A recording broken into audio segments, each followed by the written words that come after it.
This is a update on the chicken tractor, the one that I started out with, I guess. It's like the original. The original if you one go back to the I videos. built. Yeah, the first chicken tractor that I've made, and this thing's lasted, I think, 5 years or something like that. But the thing is, you know, probably closer to 4. I've only been here 4 years. Okay, 4 years. But you got to be willing to make changes when you notice something sucks about a design or something like that. And this thing, in the whole videos, it was metal. God, that was heavy. It's too heavy to move. I mean, it don't sound bad. You're only moving it 10 feet or whatever it is, but day after day after day for 4 years or whatever, every day, yeah, it gets old. Because you get in the ruts in the ground. Nobody's yard is perfectly flat. Ours certainly isn't. But I took all that metal off, and while I was at it, reinforced a bunch of stuff that was stuff that I didn't like, that, you know, was kept starting to rot.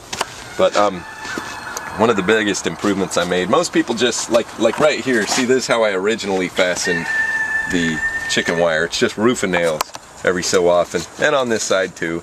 And you know, I thought that was awesome and all that, but really it just weakens the integrity of the, you know, it's better to just go, you know, if you already have yours like that, something can get in there, because I mean, they can just work at it and work at it and work at it, and pretty soon there's an entry point. It don't need very big for a weasel to get in there or something like that. So what you do is, after you got it strapped or whatever, stapled or whatever, your chicken wire, put something like this, a screw every now and then. See how I did that?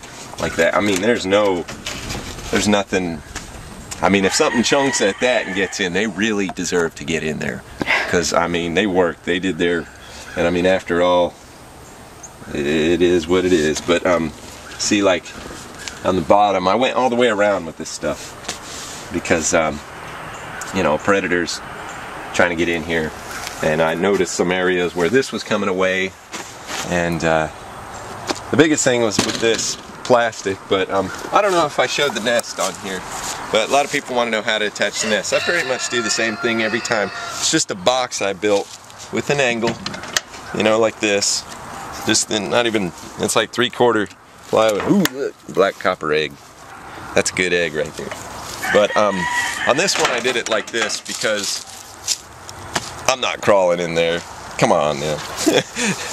But I don't think I could. But anyway,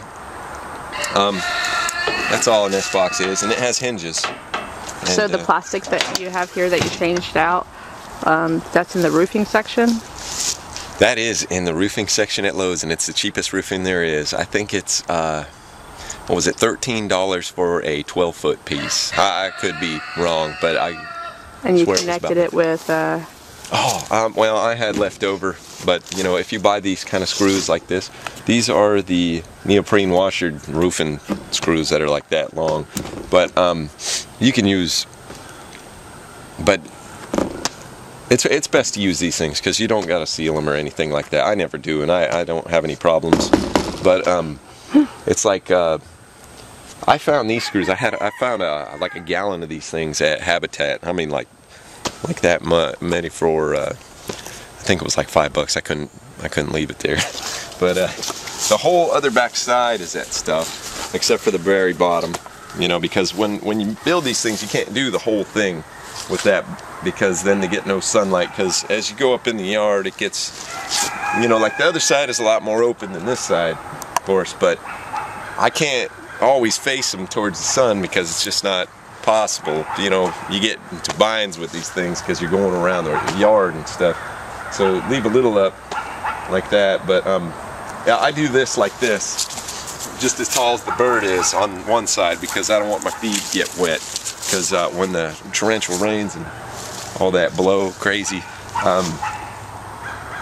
you know, you don't want the feed. That gets costly. You know, that's something I learned the hard way. You know, and then you wind up fixing something. What did I do the first time? I put a tarp over it. Mm-hmm. Remember what happened? Yeah, I put a tarp over that, and pretty soon there was a hole about like this to there, gone. And you were like, the sun already ate. All their chicken shit was blue, and they were standing there like this. And they looked sick as crap, remember? They looked horrifying, so don't use they ate tarpolium or whatever. I don't even know how to spell that. But all right. that's the final update on that. That's all I got.